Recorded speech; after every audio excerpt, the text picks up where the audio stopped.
Hello, I'm just uploading a video now. Oh no, wait, it's probably already uploaded. Never mind. I'm just going to give you some tips on hamsters. Even though I've never owned one, I've done plenty of research. Seriously, I probably have done more research than some hamster owners.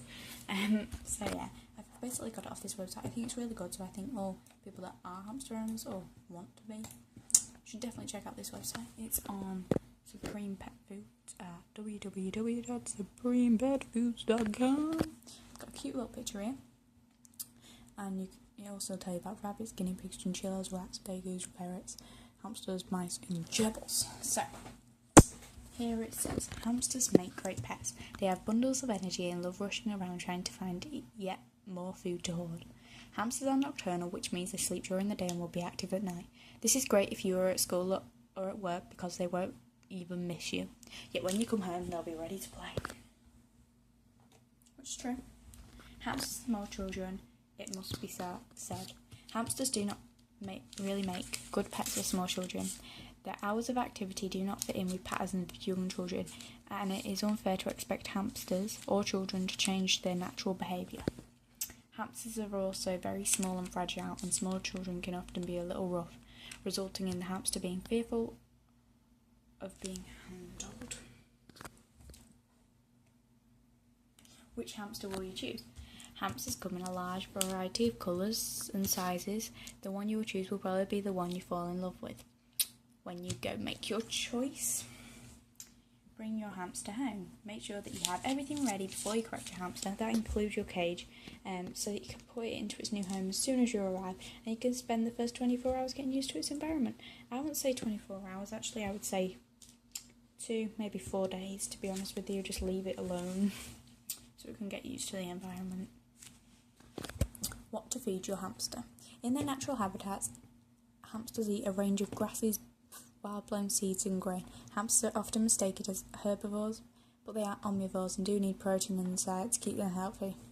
Drinking bowl. It's vital that you ensure there is fresh drink water available at all times.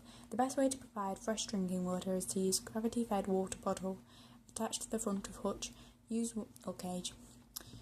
one of the large ball points to prevent dripping and ensure a constant supply is available, so keep changing it daily. As you can tell by this plan, if you watched my video before, I change its water twice a day, and to be honest, that'll be the very least.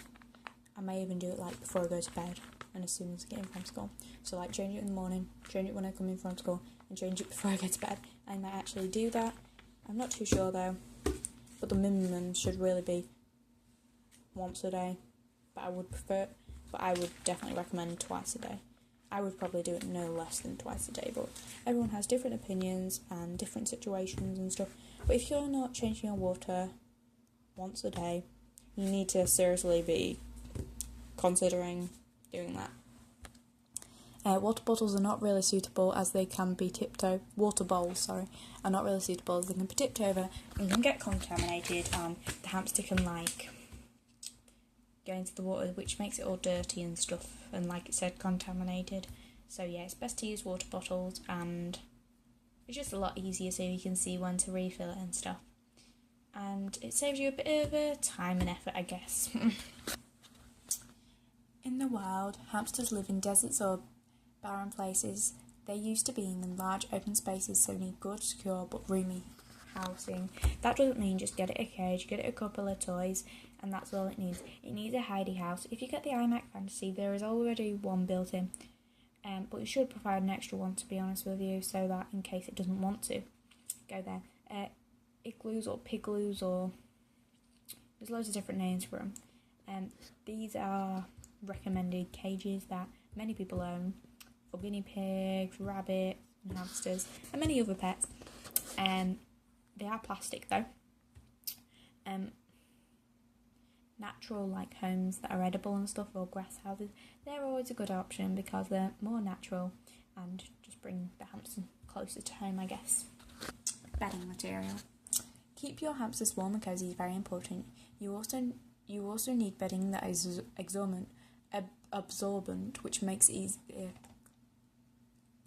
cleaning easier for you. bedding I would recommend is Carefresh Natural. It's quite cheap from Pets at Home if you have one, because it's like a £5 for 14 litres, and I think that's quite good, to be honest with you, for Carefresh. But I'm also going to use some paper bedding. Of course it's like nesting material, but also to mix in with the Carefresh, so Carefresh isn't being used that much. And I also may make some homemade bedding out of toilet paper. I will do a video on that. And mix that in with Carefresh, so that it does save a bit of money, and it's just more stuff for it to borrow in and stuff. But Carefresh is very absorbent and it's dust free, so yeah, definitely recommend that. And also, if you need dust free, paper bedding is a great option. Yeah. Exercise. It's extremely important that your hamster has the opportunity to exercise every day. Their natural instincts are to forage and explore. Mealtime can be over too quickly, and this means that your hamster may get bored. It only takes a few minutes to create an exciting environment for them to be in. To exercise, you need a wheel. I think for dwarfs it has to be at least 6 inches, but I'd probably go with like 8 inches, so it's a little bit bigger, so it can grow into it. And for the minimum Syrian, it's 8 inches, but really you should be looking at 11 to 12 inches really, so that it has, again, bigger to grow in, and bigger's always better. If you buy one too small, then it's going to be a bit disappointing, because you're going to have to buy a new one, because when their backs curve, this is very uncomfortable for the hamsters, and it can later result in spinal problems.